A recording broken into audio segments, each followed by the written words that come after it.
Hapon po sa ating lahat. Ako po yung nagpapasalamat sa Panginoon sa patuloy na paggamit niya po sa akin pong buhay, sa kanya pong mga gawain. Nagpapasalamat po ako sa buhay na kanya pong binibigay po sa akin sa araw-araw, gayon din po sa akin pong mga mahal sa buhay. Nagpapasalamat din po ako sa patuloy niya pong paggabay po sa amin, gayon din po sa pag-iingat. Lalo na po kagabi.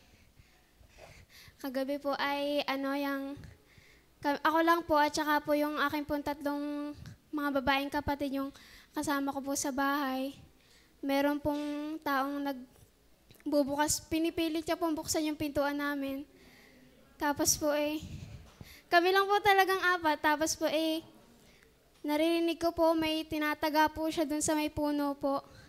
Kasi po malapit, yung aming pong hinigaan, malapit lang po doon sa may bintana po namin. Narinig ko po yung mga yung mga lakad niya po.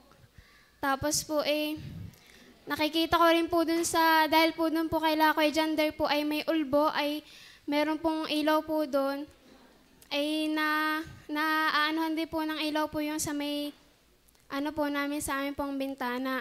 Nakikita ko po yung meron pong anino na palakad-lakad. Nakikita ko po. Tapos ako po yung natatakot. Ako po yung nginig na sa takot noon. Sobra. Hindi ko na po alam kung anong gagawin. Ang aking po mga kasama ay puro bata. Wala po kami kasama matanda. Ako lang po yung tumatayong matanda doon. Kahit hindi halata. Tapos po sobrang nginig ko po sa takot. Hindi ko na po alam ang gagawin ko. Ako po nag-overthink na po kung ano na pong naiisip ko. Pero yung salamat po sa Panginoon dahil ako po yung nag-pray po sa Kanya, niloob niya po na na kami po ay maging ligtas po sa nung gabing pong yun. Kaya po ako po yun po simula po madaling araw hanggang pong mga alas 2 po at alas 3, hindi po ako nakatulog. Kaya po kayo puyat na late din po. Yun po, ako po yung nagpapasalamat sa Panginoon sa patuloy niyang pag-iingat. Ngayon din po sa patuloy po na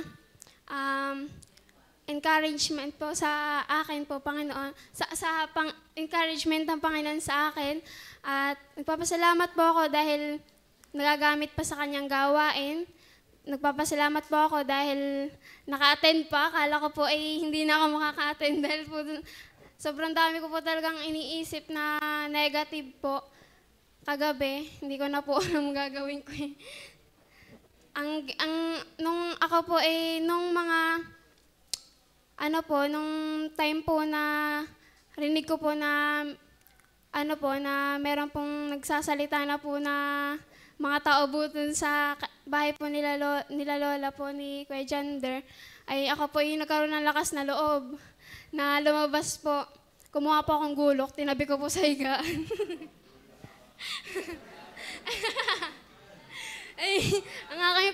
ang nasa isip ko po noon, sabi, gayon nyo ako subukan, may gulok ako.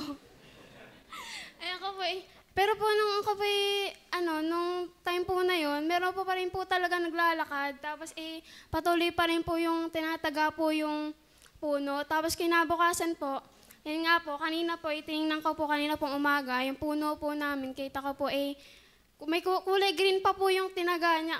Kita ko po sariwa pa po wala naman pong araw, hindi naman po matutuyo agad. Kita ko po kulay green pa po talaga.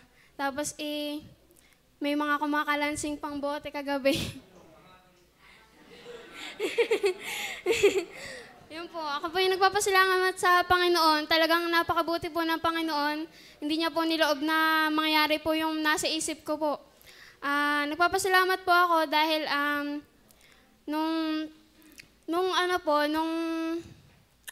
kailan ba yun? Basta ang akin pong kapatid, nakita niya po ako nagbabasa ng Bible. May ito'y kumuha rin ng Bible. Tinatanong niya po kasi sa akin kung nasan daw po yung iba ka po pong Bible na New Testament lang po. Ay, binigay ko po sa kanya. Tapos hindi ko po siya pinapansin. May makita ko po sa kwarto nagbabasa po ng Bible. Tapos kapag po nagkaklase po kami, tinuturuan ko rin po sila kasi pag nasa bahay po, pag po wala pong ginagawa, para hindi rin po sila matutok po sa cellphone. Gawa ng nai-spill din po, gawa ng pagkada umaga, minsan alas 4 pa lang po ata o alas 3, nagsiselfone na. Yun, ako po tinuturuan ko po sila ng patungkol po sa Panginoon. At saka po yun, ang aking pong kapatid, gusto rin pong sumimba, kaso lang daw po meron daw po siyang labahin.